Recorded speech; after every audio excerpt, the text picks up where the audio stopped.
हम लोग बात कर रहे थे फेज इक्विलिब्रिया की, और आज हम लोग फेज इक्विलिब्रिया का एक बहुत ही इंपॉर्टेंट डेरिवेशन करने वाले हैं। Derivation of Gibbs phase rule. Gibbs phase rule का इस्तेमाल किया जाता है डिग्री ऑफ फ्रीडम निकालने के लिए, कंपोनेंट निकालने के लिए, फेज निकालने के लिए। और फेज क्या होते हैं, डिग्री ऑफ फ्रीडम क्या होता, कंपोनेंट क्या होता, गिब्स फेज रूल क्या होता है, कैसे अप्लाई किया जाता है, कैसे कैलकुलेट किया जाता है, ये सब मैं पार्ट 1, 2, 3 और 4 में पढ़ा चुका। हम लोग आज गिब्स फेज रूल का डेरिवेशन करने वाले हैं, कहां से आया। देखिए ये एक बहुत ही टेक्निकल और बहुत ही उलझा हुआ टॉपिक है, गिब्स फेज रूल का डेरिवेशन।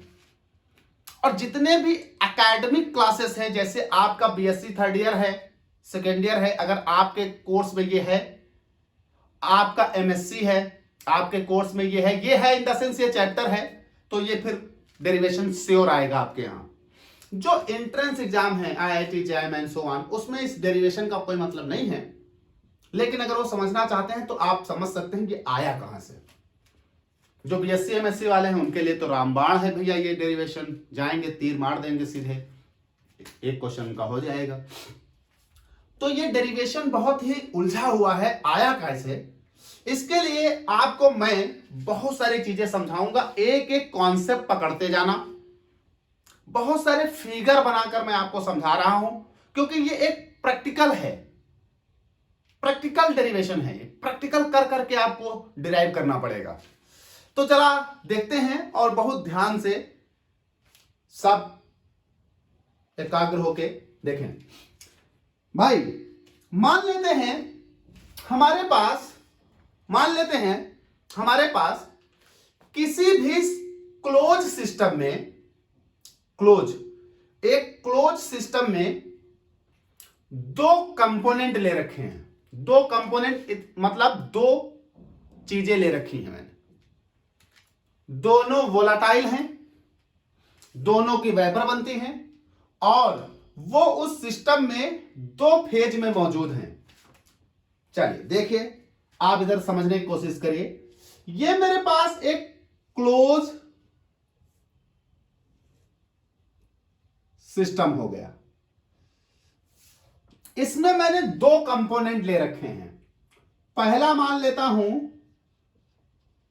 कंपोनेंट 1, मान लो मैंने वाटर ले रखा है, और इसमें दूसरा कंपोनेंट 2, मान लो मैंने अल्कोहल ले रखा है, ROH। अब कंपोनेंट 1 और कंपोनेंट 2 दोनों वोलाटाइल हैं, तो ऑफ कोर्स जब दोनों वोलाटाइल हैं तो दोनों की वेपर भी बनेंगे। इसका मतलब ये इस क्लोज कंटेनर में लिक्विड और वेपर दोनों रूप में मौजूद है, यानी वाटर यहां लिक्विड फॉर्म में भी है और वाटर यहां वेपर फॉर्म में भी है। वैसे ही अल्कोहल यहां लिक्विड फॉर्म में भी है और अल्कोहल यहां वाटर वेपर फॉर्म में भी है। ठीक भाई, तो ये हो गया मेरे पास ये लिक्विड, ये हो गया लिक्विड, इसमें अल्कोहल भी है और वाटर भी है। ये हो गया मेरे पास वेपर, इसमें अल्कोहल भी है और वाटर भी है। तो बेटा ये इक्विलिब्रिया देखिए कंपोनेंट 1 की, ये देखिए, और ये इक्विलिब्रिया हो गई कंपोनेंट 2 की।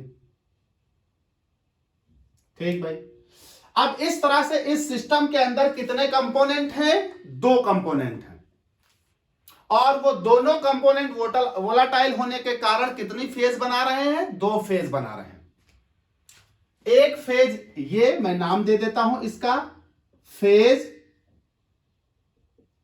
ए, और इसका मैं नाम दे देता हूं फेज बी। तो बेटा फेज बी में भी दोनों कंपोनेंट हैं 1 और 2, और फेज ए में भी दोनों कंपोनेंट हैं 1 और 2।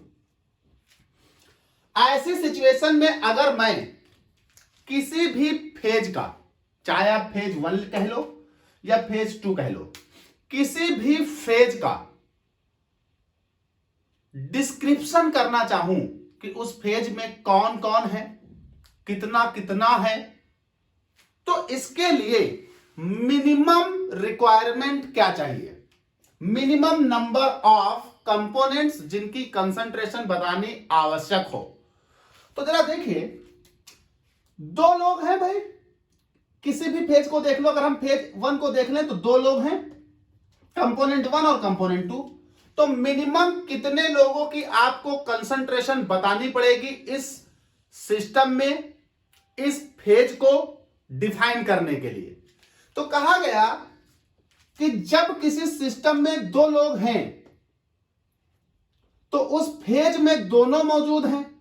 तो अगर हम फेज 1 को डिफाइन करें, यानी फेज ए को डिफाइन करें, तो फेज ए में दो कंपोनेंट जो आप देख रहे हो, कंपोनेंट 1 और कंपोनेंट 2, कहा गया दोनों की कंसंट्रेशन बताने की आपको आवश्यकता नहीं है।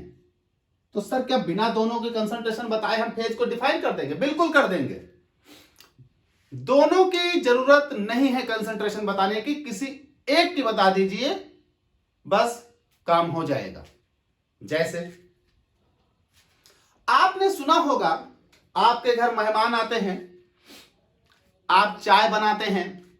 अच्छा, हम लोग तो चाय में, भगोने में चाय बन रही है तभी हम उसमें चीनी डाल देते हैं। बड़े बड़े लोग चाय निकालते हैं, फिर गेस्ट से पूछते हैं चीनी कितनी लेंगे, तो गेस्ट बोला 1 चम्मच, 2 चम्मच, आधा चम्मच, बस 1 चम्मच चीनी कह दिया, उसकी चाय तैयार। यार 1 चम्मच चीनी मैं अगर एक ड्रम में डाल दूं तो जाओ मेहमान साहब पियो, लेकिन नहीं ना। क्या वो ये कहता है कि 1 चम्मच चीनी 1 कप में? नहीं, वो कहता है 1 चम्मच, बस प्रॉब्लम सॉल्व। सुना होगा मूवीज में चीनी कितनी लेंगे? 1 चम्मच। इसका मतलब अंडरस्टूड है कि जब 1 चम्मच चीनी, तो इसका मतलब 1 ही कप चाय पिएगा ना वो। तो 1 कप चाय में 1 चम्मच चीनी कह रहा है वो, लेकिन वो एक ही बात कह रहा है, 1 चम्मच, बस प्रॉब्लम सॉल्व, क्योंकि दूसरा अंडरस्टूड है। यही चीज यहां देखिए कि हमारे पास दो कंपोनेंट हैं। अगर हम कहें कि फेज ए में जो दो कंपोनेंट हैं उनकी कंसंट्रेशन क्या है, अमाउंट क्या है, तो दोनों की बताने की आवश्यकता नहीं, बस एक की बता दो। तो कहा गया कि सर कंपोनेंट 1 30% है, फेज ए में कंपोनेंट 1 30% है। इसका सीधा मतलब हुआ कि अब उस फेज ए में जब दो ही लोग हैं और एक 30% है, तो दूसरा वाला कितना हुआ? तो बताने की आवश्यकता नहीं है, दूसरा अंडरस्टूड है कि 70% हुआ। भाई टोटल फेज ए 100%, तो दूसरा 100 - 30 यानी 70%। तो एक बताना पड़ा, दूसरा अंडरस्टूड हो गया। यानी बेटा एक बात समझी आपने कि अगर किसी भी सिस्टम में, किसी भी फेज के अंदर दो कंपोनेंट मौजूद हैं, तो उन दोनों कंपोनेंट में से आपको दोनों की कंसंट्रेशन बताने की आवश्यकता नहीं है उस फेज को डिफाइन करने के लिए। एक की कंसंट्रेशन बता दीजिए, दूसरे की अपने आप पता हो जाती है। ठीक भाई, चलिए काम करते हैं। अब यहीं पर मान लेते हैं, समझिएगा, यहीं पर हम मान लेते हैं कि इसी फेज में, इसी फेज बी में, और ये हो गया आपका फेज ए, फिगर ये है, इसी में आप सपोज करिए इसी फेज ए में अब बेटा एक नहीं 3 लोग मौजूद हैं, कंपोनेंट 1, कंपोनेंट 2 और कोई तीसरा कंपोनेंट 3, और मान लीजिए तीनों वोलेटाइल हैं। तो बेटा इस फेज में 1 2 3, तो इस फेज में भी 1 2 3। ठीक भाई, इनके बीच भी सेम ऐसे इक्विलिब्रिया बन रही होंगी, 1 1 2 2 3 3। फिगर बनाना चाहे तो फिगर बना ले, कोई प्रॉब्लम नहीं, हम फिगर बना के आपको समझा देते। चलिए ये लीजिए, ये हो गई 2 ही फेज मान रहा हूं अभी मैं, हम फेज कम ज्यादा भी कर सकते हैं, इसमें कोई प्रॉब्लम नहीं है। चलिए, तो ये हो गई फेज 1 में कंपोनेंट 1 2 3, और ये हो गया कंपोनेंट 1 2 3, तीनों वोलेटाइल हैं। ये हो गया आपका फेज बी, और ये आपका हो गया फेज ए, और ये आपका इक्विलिब्रियम एग्जिस्ट कर रहा है, यानी फेज ए में ये लिक्विड रूप में है और फेज बी में ये वेपर रूप में है, तो लिक्विड टू वेपर का इक्विलिब्रियम बन रहा है। तो फेज ए में 3 कंपोनेंट हैं, कौन कौन भाई? 3 2 1। अब जरा इसमें हमें कंसंट्रेशन बताना पड़े, तो फेज ए में कंपोनेंट 1 कंपोनेंट 2 कंपोनेंट 3। अब अगर हम देखें तो बस आप 1 और 2 और 3 में से किन्हीं 2 की बता दो, 2 की काम हो जाएगा। 1 2 की बता दो, 3 की हमको पता चल जाएगी, 3 2 की बता दो, 1 3 की बता दो, 2 की। मान लीजिए 1 है 15%, मान लीजिए 2 है 25%, तो 1 15%, 2 25%, तो भैया 3 कितना हो गया? तो सर 100 माइनस 15 प्लस 25, यानी ये हो गया बेटा 60%।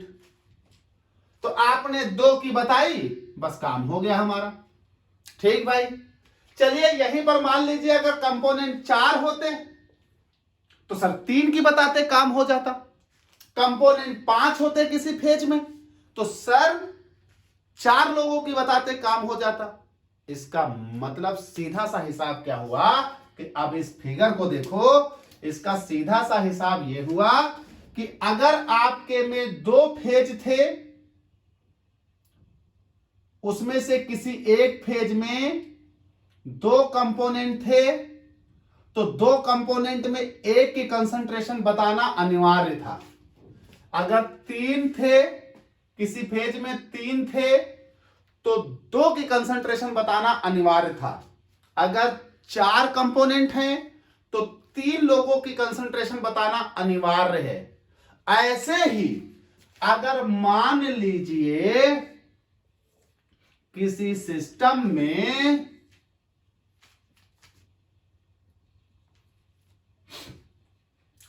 1 2 3 और डैश डैश डैश करते करते सी कंसंट्रेशन हो, सी तक, टोटल नंबर ऑफ कितने? सी।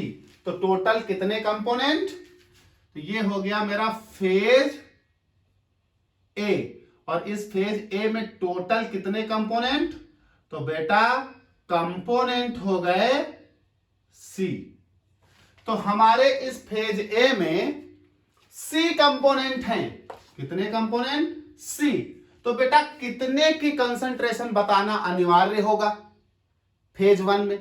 तो कहा गया जितने भैया होते हैं उसमें से एक घटा दो, उतने बताना अनिवार्य होता है। जब 2 थे तो 1 लोगों की कंसंट्रेशन बताना अनिवार्य था, जब 3 थे तो 2 लोगों की कंसंट्रेशन बताना अनिवार्य था, जब 4 थे तो 3 लोगों की कंसंट्रेशन बताना अनिवार्य था। तो जब सब सी टाइम्स है, यानी सी कंसंट्रेशन है, तो सी माइनस 1 टाइम्स लोगों की कंसंट्रेशन बताना अनिवार्य होगा। बोलो भाई। तो हम यहां लिख दें, सो कंसंट्रेशन टू टेल कितना? सी माइनस 1। सी कंपोनेंट है तो आपको कंसंट्रेशन टू टेल यानी कितने लोगों की कंसंट्रेशन बतानी है? सी माइनस 1 किसी फेज 1 में, एक फेज में। ठीक भाई, एक बात तुम समझ गए। चलिए अब दूसरी बात सुनिए, टोटल कितने लोगों की बतानी जरूरी है? अभी तक तो हम फेज 1 में ही बता रहे थे, ए में ही। अब टोटल कितनी बतानी जरूरी है जो पूरे सिस्टम को डिफाइन कर दे? तो समझिए, फेज ए में 2 लोग हैं, एक की बताना जरूरी है। फेज बी में 2 लोग हैं, एक की बताना जरूरी है। तो एक की यहां बताना जरूरी है, एक की यहां बताना जरूरी है। मतलब टोटल आपको कितनी बताना जरूरी है, यहां टोटल बताना जरूरी है 2। कैसे निकला, ये निकला फेज नंबर इनटू कंपोनेंट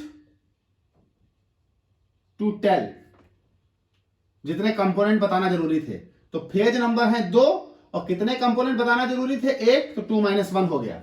चलिए यहां देखिए आपकी फेज कितनी थी, 2, तो यहां टोटल आपको कितनी बतानी पड़ेंगी, टोटल, तो फेज की संख्या, फेज कितनी है 2, और कितने लोगों की बताना जरूरी है हर कंपोनेंट में, तो कंपोनेंट में कंसंट्रेशन बताना जरूरी है 2 लोगों की, तो 2 + 2 यानी 4, 4 लोगों की बताना जरूरी है पूरे सिस्टम को डिफाइन करने के लिए। समझो भाई, इसमें 3 है, 2 की बता दोगे इसकी हो जाएगी, इसमें भी 3 है, 2 की बता दो उसकी भी हो जाएगी, तो 2 और 2 4 की बता दो पूरे सिस्टम की हो जाएगी। ऐसे ऐसे ही मान लो किसी सिस्टम में 4 कंपोनेंट होते, 1 2 3 1, 4 कंपोनेंट होते, 3 की बता देते, बात सॉल्व हो जाती। और मान लीजिए उसमें 2 फेज होती, तो 4 3 2 1, इसमें भी 3 की बता देते, प्रॉब्लम सॉल्व। इस फेज ए में, फेज बी में भी 3 की बता देते, प्रॉब्लम सॉल्व। मान लीजिए फेज सी भी होती, तो फेज सी में भी आप 4 3 2 1, फेज सी में भी 3 की बता देते, प्रॉब्लम सॉल्व। मान लीजिए 4 फेज होती, तो 4 3 2 1, इसमें भी 3 की बता देते, प्रॉब्लम सॉल्व। तो इसका मतलब 3 लोगों की बताओ, फेज ए की प्रॉब्लम सॉल्व हो गई। ऐसे ही जितने लोग हैं उन फेज के नंबर से गुणा कर दो, तो 1 2 3 4 फेज हैं, और कितने लोगों की बताना जरूरी है, 3 लोगों की बताना जरूरी है, तो टोटल कितनी बताना जरूरी है, 4 3 12 लोगों की बताना जरूरी है। तो ऐसे ही number of concentration to tell, ये हो गई एक फेज में।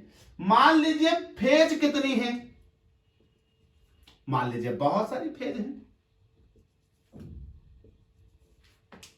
तो ये हो गई बेटा मान लो phase A, phase B, phase C, ऐसा ही चलते चलते डैश डैश डैश मान लो लास्ट वाली फेज पी है। टोटल कितनी फेज हैं, पी।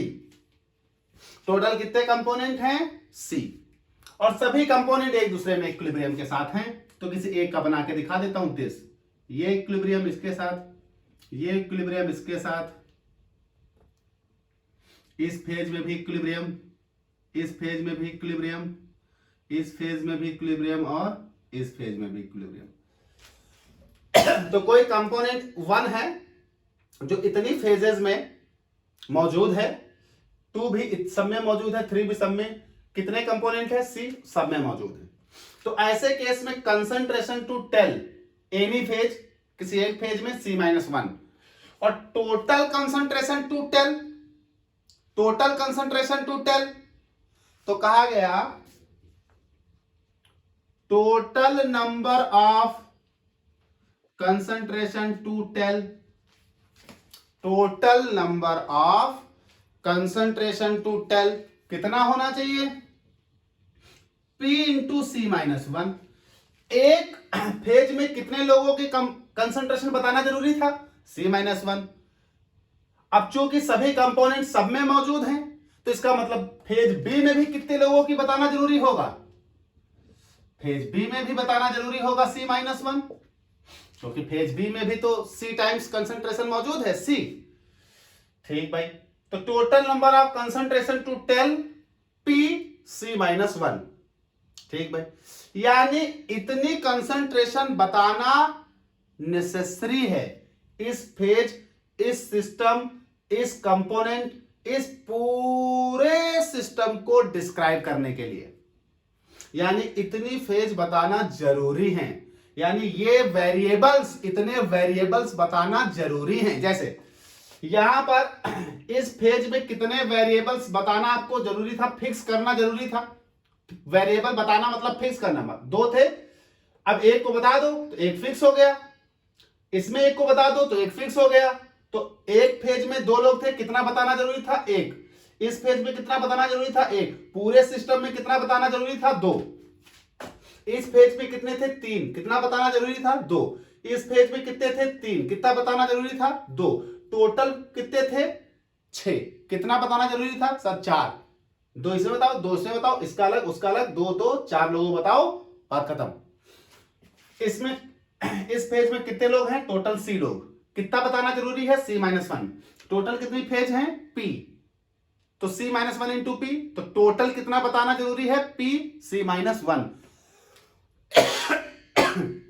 इतनी आपको कंसंट्रेशंस बतानी पड़ेंगी, यानी इतने वेरिएबल्स आपको बताने पड़ेंगे, मतलब इतने वेरिएबल्स आपको फिक्स करने पड़ेंगे। ठीक भाई, अब एक बात समझिए, ये पूरा कंसंट्रेशन जब आप बता रहे होंगे किसी भी फेज में, तो उस वक्त 2 वैल्यू और फिक्स होनी चाहिए। यानी इनको जब आप फिक्स कर रहे होंगे, कितना कंसंट्रेशन किसमें कितना मौजूद है, इस वक्त 2 वैल्यू और फिक्स होनी चाहिए, क्योंकि अगर वो 2 वैल्यू फिक्स नहीं है तो ये इक्विलिब्रिया ही एग्जिस्ट नहीं करेंगे। जैसे अगर आप देखें तो जब पानी में आप चीनी घोलते हैं तो चीनी पानी में घुल जाती, लेकिन अगर वही चीनी आप ठंडे पानी में घोलें तो उतनी आसानी से नहीं घुलती।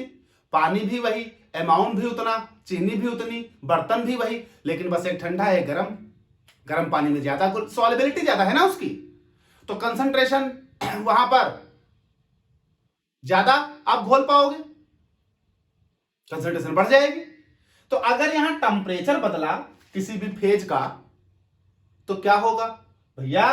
कंपोनेंट जो है उस फेज में उसकी सॉल्युबिलिटी बढ़ जाएगी, इक्विलिब्रिया डिस्टर्ब हो जाएगा, किसी दूसरे फेज में सॉल्युबिलिटी घट जाएगी, बढ़ जाएगी। तो ये टेंपरेचर जो है वो इस पूरे सिस्टम का फिक्स रहना चाहिए। साथ ही साथ प्रेशर घटाओगे बढ़ाओगे तो भी सॉल्युबिलिटी घटेगी बढ़ेगी। तो टेंपरेचर और प्रेशर ये 2 टर्म्स और फिक्स होने चाहिए। यानी कितने टर्म फिक्स करने हैं इस सिस्टम को बताने के लिए? इस सिस्टम को बताने के लिए कंसंट्रेशन के टर्म इतने फिक्स करने हैं P C-1 प्लस 2 और टर्म फिक्स करने हैं बाहर से, वो कौन है? टेंपरेचर और प्रेशर। तो भैया कहा गया since temperature and pressure also remains fixed, so कितने वेरिएबल्स अब फिक्स हो गए? Temperature and pressure also remains fixed, so total number of variables जो आपके फिक्स हो गए, कितने फिक्स हो गए? कंसंट्रेशन में इतने वेरिएबल फिक्स हो गए P C-1 और प्लस 2 ये टेंपरेचर और प्रेशर, यानी 2 ये वैल्यूज फिक्स हो गई। डिग्री ऑफ फ्रीडम याद है? डिग्री ऑफ फ्रीडम में आपको बताना पड़ता था कितने वेरिएबल्स ऐसे हैं जो फिक्स करने पड़ेंगे। तो बेटा टोटल नंबर ऑफ वेरिएबल्स जो आपको फिक्स करने पड़ेंगे वो इतने हैं P C-1 प्लस 2। इसे मैं बनाऊंगा इक्वेशन 1। इसे याद रखना बेटा, क्योंकि व्हाइट बोर्ड मिटाना पड़ेगा मुझे, दूसरा भी एक केस और डील करना पड़ेगा, एक इक्वेशन और बनेगी। तो कितने नंबर ऑफ वेरिएबल्स हमें फिक्स करने पड़ेंगे? तो हमें फिक्स करने पड़ेंगे P C-1 प्लस 2। इतना वेरिएबल्स हमको फिक्स करना पड़ेगा to define a system having component C and phase P। तो किसी भी सिस्टम जिसमें कंपोनेंट C है और फेज P है, उसमें टोटल नंबर ऑफ वेरिएबल्स जो हमको फिक्स करने पड़ेंगे वो कितने होंगे? P C-1 प्लस 2 होंगे। ठीक भाई, अब एक बात आती है, जब फेज रूल पढ़ाया था तो आपको एक चीज पढ़ाई थी, रिस्ट्रिक्शंस। क्या इस सिस्टम में जब हम ये कंपोनेंट घोल रहे होंगे और अलग अलग फेज में वो घुल रहा होगा, तो क्या कोई रिस्ट्रिक्शन काम नहीं करेगी? कहा गया ऑफ कोर्स करेगी। तो कहा गया रिस्ट्रिक्शंस कितनी हैं?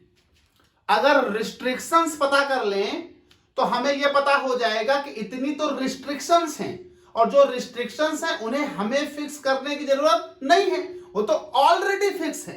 क्योंकि जो रिस्ट्रिक्शंस होती हैं, इसका मतलब क्या होती है? शर्त। तो अगर कोई शर्त लगा दी गई रिस्ट्रिक्शन, तो रिस्ट्रिक्शन तो शर्त के साथ ही फिक्स हो गई। तो इतनी हमें total number of variables fix करनी पड़ेंगी।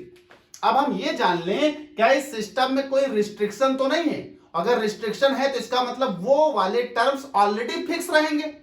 तो उन रिस्ट्रिक्शन को यहां से घटा दें तो हमें पता चल जाएगा कि हमें कितने फिक्स करने पड़ेंगे, है ना? तो ये आ गए टोटल नंबर ऑफ वेरिएबल्स, मतलब total number of degree of freedoms. अब कितने रिस्ट्रिक्शंस हैं ये पता करें, कितने मतलब ऑलरेडी सिस्टम में फिक्स होते हैं पहले से ही। अगर ये पता हो जाए तो हम इसमें से घटा देंगे इक्वेशन 1 से, हमको पता चल जाएगा कि इतने टोटल वेरिएबल्स, इतने वेरिएबल ऑलरेडी फिक्स, घटा देंगे तो हमें मिल जाएगा कि हमें कितने फिक्स करने हैं। ठीक भाई, तो अब ये पूरा व्हाइट बोर्ड मिटेगा। इसको आप पूरा स्क्रीनशॉट लेकर रख लीजिए, अभी लिखने के टाइम ये काम आएगा। ठीक भाई,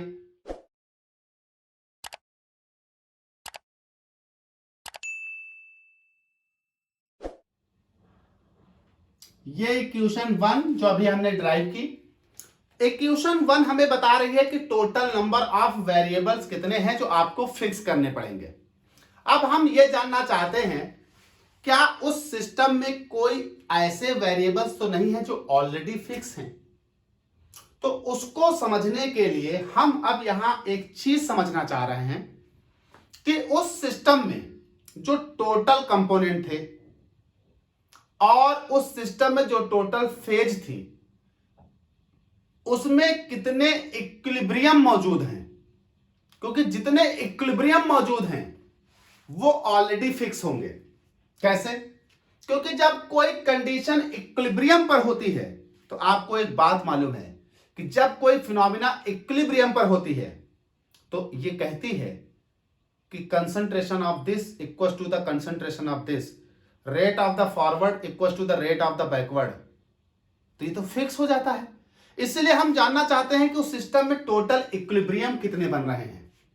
तो टोटल इक्विलिब्रियम कितने बन रहे हैं उसको समझने के लिए थोड़ा दिमाग लगाते हैं। यहां फिर से हम पहला वाला ही फिगर लेते हैं। तो पहले वाले फिगर में ये देखिए, हम एक पहला वाला फिगर ले रहे हैं जिसमें आपको याद होगा दो कंपोनेंट थे। एक ये फेज हो गई जिसको हमने नाम दिया था फेज ए, और एक ये फेज हो गई जिसको हमने नाम दिया था फेज बी। फेज 1 में भी फेज ए में भी दो कंपोनेंट थे, फेज बी में भी दो कंपोनेंट थे। अब फेज ए के जो दो कंपोनेंट थे उसमें इस कंपोनेंट में यहां एक इक्विलिब्रिया बन रहा था, यहां एक इक्विलिब्रिया बन रहा था। चलिए समझिए, कहा गया कि अगर ये सिस्टम इक्विलिब्रियम पर है, एट इक्विलिब्रियम, चलिए हम किसी एक कंपोनेंट को ही लेकर पहले पूरा डील करेंगे, फिर आपको सारे कंपोनेंट के लिए बता देंगे। तो हम पहले कंपोनेंट 1 को लेकर डील करेंगे। तो कहा गया कि जब मेरे पास सिस्टम में दो फेज हैं, फेज ए फेज बी, तो कंपोनेंट 1 जो है वो दो फेजों के बीच में डिस्ट्रीब्यूट है। तो जब कंपोनेंट 1 दो फेज के बीच में डिस्ट्रीब्यूट है तो फेज 1 से फेज 2 में जाने और फेज 2 से फेज 1 में आने के लिए एक इक्विलिब्रिया बन रहा है।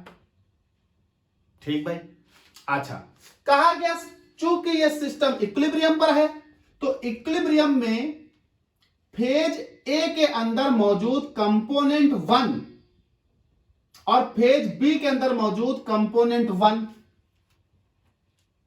के बीच एक इक्विलिब्रिया जो बन रहा है वो ये कहता है कि component 1 in phase A remains constant और component 1 in phase B remains constant. क्यों? क्योंकि इक्विलिब्रियम का मतलब क्या हुआ? इक्विलिब्रियम का मतलब हुआ कि यहां से वहां जितना चेंज होगा उतना ही चेंज वहां से यहां हो जाएगा, क्योंकि इक्विलिब्रियम का मतलब होता है rate of the forward equals to rate of the backward. इसका मतलब यहां से जितना ऊपर जाएगा, और चूंकि ये लिक्विड स्टेट थी और ये वेपर स्टेट थी, इसका मतलब यहां से जितना लिक्विड वेपोराइज होकर ऊपर जाएगा उतना ही वेपर कंडेंस होकर नीचे आ जाएंगे इक्विलिब्रियम पर। तभी दोनों का अमाउंट दोनों फेज में समान बना रहेगा, कांस्टेंट बना रहेगा। तो इसका मतलब यह हुआ कि अगर ये इक्विलिब्रियम पर है तो इस लिक्विड स्टेट से जितना कंपोनेंट 1 वेपोराइज होकर ऊपर जाएगा उतना ही वेपरिक फेज से वो कंपोनेंट 1 कंडेंस होकर नीचे आ जाएगा। मतलब rate of vaporization equal to rate of condensation होगा। ठीक भाई, इसका मतलब क्या हुआ कि फेज ए में कंपोनेंट 1 की टोटल गिव्स फ्री एनर्जी, जिसे हम बोलते हैं केमिकल पोटेंशियल, और फेज बी में कंपोनेंट 1 की टोटल गिव्स फ्री एनर्जी, जिसको बोलेंगे केमिकल पोटेंशियल, में चेंज नहीं होगा, एक समान रहेंगी। क्यों? क्योंकि इक्विलिब्रियम पर जितना ऊपर जा रहा है उतना ही वो नीचे चला आ रहा है, मतलब केमिकल पोटेंशियल्स में चेंज नहीं होगा, गिव्स फ्री एनर्जीज में चेंज नहीं होगा।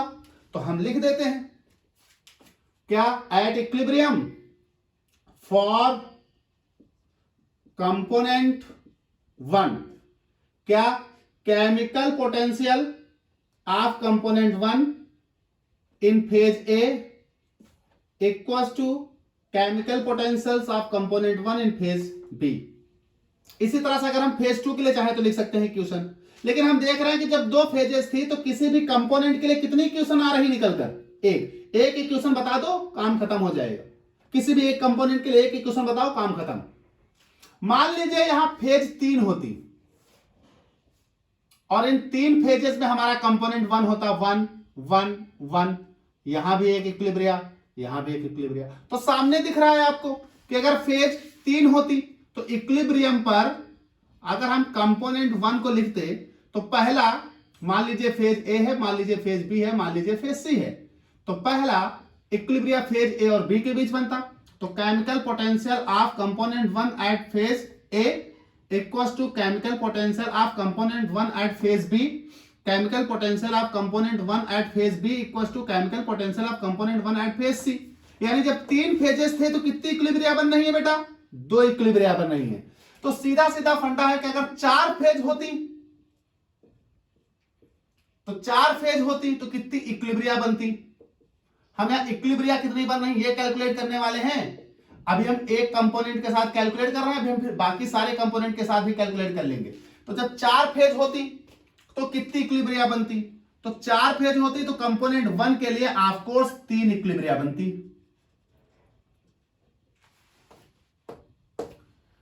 ऐसे ही मान लो बेटा पी फेज थे, अभी जो हमने फिगर लिखा था वहां कितने फेज थे?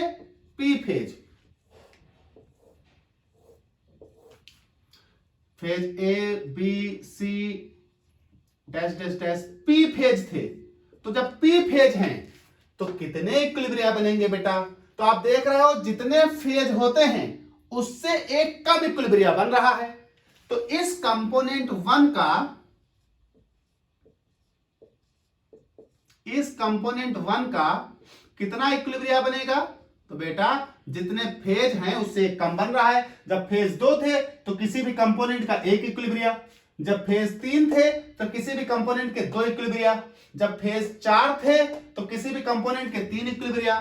तो जब फेज पी हैं तो कितने इक्विलिब्रिया बनेंगे? तो टोटल इक्विलिब्रिया कितने बनने चाहिए? P-1 बनने चाहिए। एक कंपोनेंट के टोटल इक्विलिब्रिया कितने बनने चाहिए? P-1 एक कंपोनेंट के। आप जरा सोचिए कि अगर हम दूसरे वाले कंपोनेंट का देखते तो दूसरे वाले कंपोनेंट का भी इस फेज के बीच एक इक्विलिब्रिया बनता।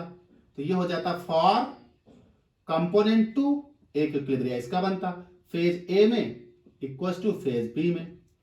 तो जब 2 फेज थी तो हर कंपोनेंट का एक इक्विलिब्रिया, एक इसका एक इसका, तो टोटल इक्विलिब्रिया कितना? तो बेटा इसका इक्विलिब्रिया प्लस इसका इक्विलिब्रिया, ऐसे इसमें इसके इक्विलिब्रिया प्लस इसके इक्विलिब्रिया। तो अगर कंपोनेंट 2 होता तो उसके भी 2 बनते, तो 2 और 2 4, अगर यहां कंपोनेंट 2 होता तो बेटा 3 उसके भी बनते, तो 3 + 3 6। तो सर कितने टोटल कैसे निकालें? तो कहा गया बड़ा आसान है, कुछ ना करो, जितने इक्विलिब्रिया हैं किसी एक कंपोनेंट के, उनको कंपोनेंट की संख्या के साथ मल्टीप्लाई कर दो। देखो भाई 1 2 3 इक्विलिब्रिया, कितने? 2 कंपोनेंट, तो 3 + 3 6, तो 3 दूनी 6 2 से। अगर यहां मान लो 4 इक्विलिब्रिया होते और 2 कंपोनेंट, तो 4 दूनी 8 बनते, 4 1 के 4 1 के। मान लो 3 कंपोनेंट होते 4 4 4, तो टोटल 12 इक्विलिब्रिया बनते, 4 3 12।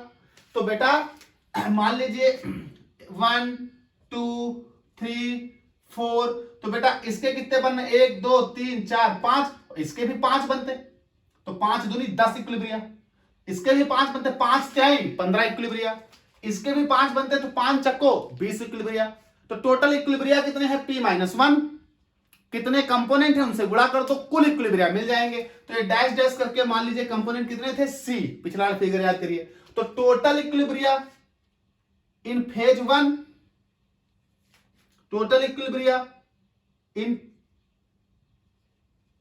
फेज या in total equilibria of component 1 P-1।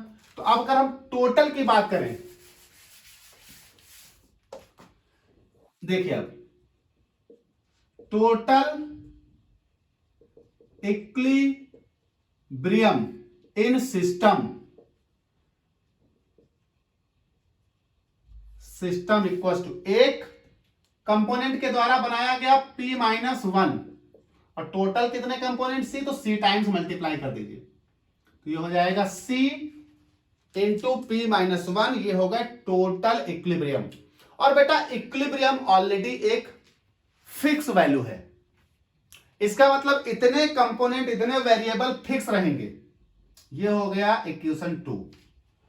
तो इतने वेरिएबल्स हमारे फिक्स रहेंगे क्योंकि इक्विलिब्रिया फिक्स हैं। इक्विलिब्रियम का मतलब होता है there is a change equals to the there is a change, इधर से चेंज इधर से चेंज बराबर है, वो कंडीशन फिक्स है। और जो कंडीशन फिक्स है उन्हें हमें फिक्स करने की आवश्यकता नहीं है। इसका मतलब वो वेरिएबल्स फिक्स करने की आवश्यकता नहीं, वो ऑलरेडी फिक्स हैं। तो टोटल वेरिएबल इतने हैं और फिक्स कितने हैं? इतने। तो जरा आपको कितने फिक्स करने पड़ेंगे बेटा? इनसे इनको घटा दो, तो टोटल वेरिएबल इतने और इतने वेरिएबल पहले से ही फिक्स हैं। तो कहा गया 10 the variable left to be fix, तो 10 the variables left to be fixed equals to क्या? इक्वेशन 1 माइनस इक्वेशन 2 हो जाएगा। तो इक्वल्स टू ये हो जाएगा P-1 प्लस 2 माइनस P-1। तो ये हो जाएगा PC minus P plus 2 minus CP minus C। तो CP से CP कट गए, प्लस का माइनस का, ये आ जाएगा माइनस P प्लस 2, और एक मिनट, ये माइनस जब इसे खोलोगे तो ये माइनस माइनस प्लस होगा, तो प्लस C। तो ये बेटा आ जाएगा C माइनस P प्लस 2। ठीक भाई, कहा गया 10 the total variable left to fix, और जो total variable left to fix होते हैं वही होते हैं degree of freedom, degree of freedom, that is F। तो ये क्या निकल आया? F निकल आया। तो F निकल आया, तो this is the F equals to C minus P plus 2। तो F equals to C minus P plus 2, ये है आपका गिब्स फेज रूल। बहुत पूछा जाता है एकेडमिक क्लासेस में। अगर आप BSc सेकेंड ईयर में हैं और आपके यहाँ चैप्टर है तो ये पूछा जाता है। थर्ड ईयर में है अगर आप, तो आपके यहाँ चैप्टर है तो पूछा जाता है। MSc में आप हैं तो आपके यहाँ चैप्टर है तो पूछा जाता है। ये डेरिवेशन बहुत पूछा जाता है, लेकिन ये डेरिवेशन चूंकि प्रैक्टिकली है इसलिए इस डेरिवेशन में थ्योरी बहुत लिखनी है। हमने यहाँ डेरिवेशन कैसे किया जाएगा ये समझा दिया। अब मैं हैंड रिटन नोट्स दे रहा हूं आपको, तो ये पूरा डेरिवेशन तुम समझ गए। और ये हैंड रिटन नोट्स इस वीडियो में स्पेशली, क्योंकि हम कहीं पर भी हैंड रिटन नहीं, साथ ही करते रहते हैं, पर इसमें इतना लिखना है कि बोर्ड पर हम लिखते तो महीनों लग जाता।